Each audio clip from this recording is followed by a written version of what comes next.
Program MEF, Minimum Essential Force, TNI sudah jauh hari dikumandangkan, 1 dekade yang lalu. Figur yang mengawali dan bersemangat menjalankannya adalah tokoh sipil Purnomo Yusgiantoro sebagai Menteri Pertahanan era SBY yang gesit dan cerdas. Kucuran dana untuk pembelian aneka ragam alutsista waktu itu menyentuh angka 15 miliar US dollar.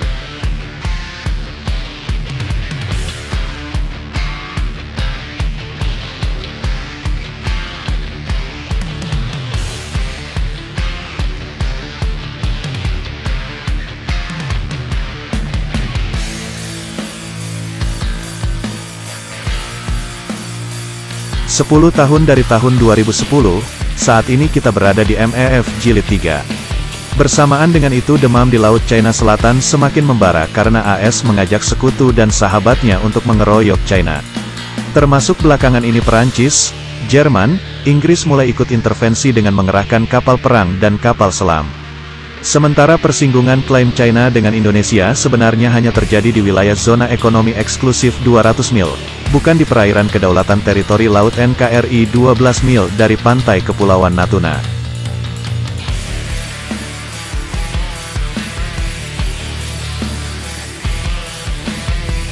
Lantas mengapa kita terlihat sibuk banget belakangan ini untuk memperkuat basis pertahanan? Mengapa demikian? Karena sesungguhnya bukan persoalan Natuna semata.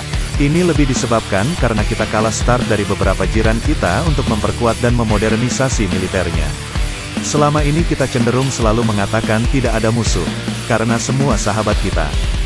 Jiran sudah punya jet tempur canggih dan armada laut yang berkualitas, sementara kita masih memuja zero enemy.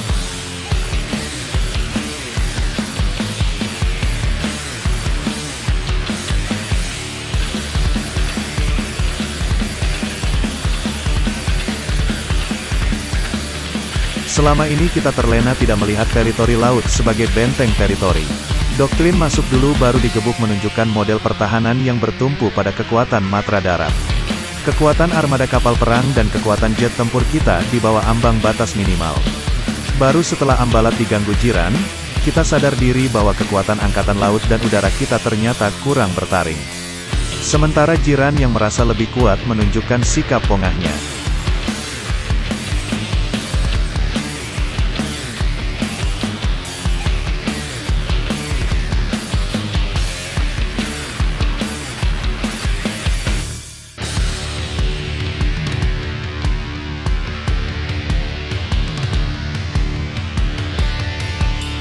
Kemudian datanglah armada Nine Dash Line berwujud semburan panas lidah naga yang mengaku sebagai pemilik lapak LCS.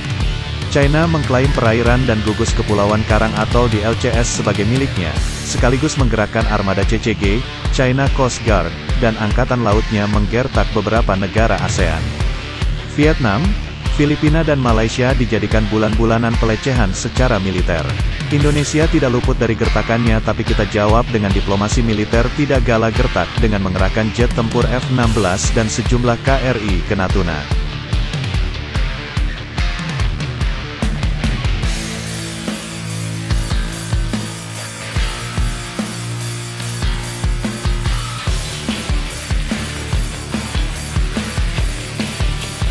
Meski sudah banyak tambahan aneka ragam alutsista, namun sesungguhnya sampai hari ini sebagian alutsista kita masih berkarakter engkol, analog dan jadul.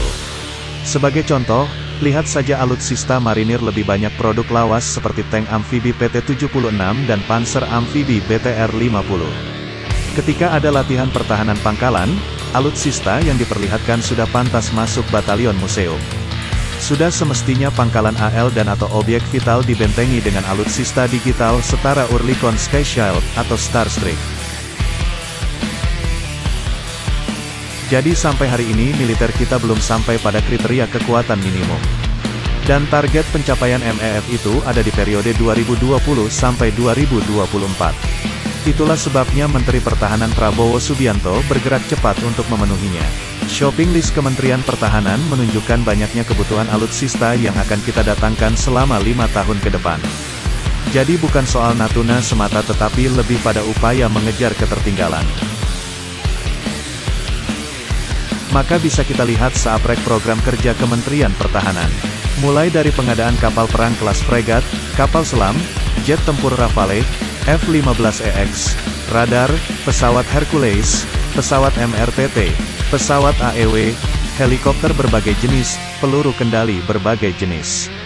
Termasuk pembuatan drone UCAV Lang Hitam Made in anak negeri yang diniscayakan akan menjadi primadona manajemen pertempuran modern Remote Control Network Centric Warfare.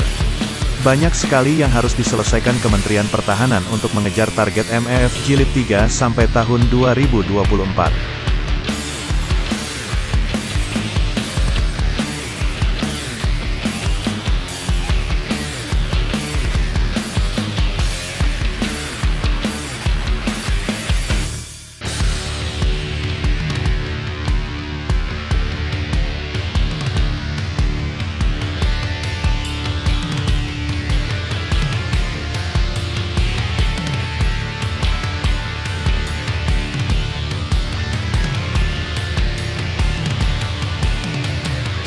Persoalan di perairan Natuna bagi Indonesia harus diletakkan dalam bingkai proporsional. Artinya hubungan baik dan hangat yang sudah terjalin dengan China dan AS menjadi fundamen kuat untuk dikembangkan. Posisi netral kita adalah memainkan peran diplomasi intensif untuk memelihara stabilitas dan suasana kondusif di kawasan ini. Kehadiran armada AL dan AU Paman Sam di kawasan ini bisa kita persepsikan sebagai penyeimbang sekaligus penggentar pihak yang mengklaim LCS. Soal daftar belanja alutsista di MEF ketiga, adalah bagian dari upaya mengejar target pencapaian sekaligus mensejajarkan diri dalam diplomasi militer di kawasan. Negara kepulauan terbesar ini harus dipayungi dengan kekuatan militer berbasis network-centric warfare. Kita sedang menuju ke sana, sehingga doktrin masuk dulu baru digebuk bisa diperbaharui menjadi berani masuk digebuk. Jadi ini bukan karena soal Natuna semata tetapi karena kita ingin membangun kekuatan militer yang sampai saat ini belum masuk kriteria kekuatan minimal. Itu tema besarnya.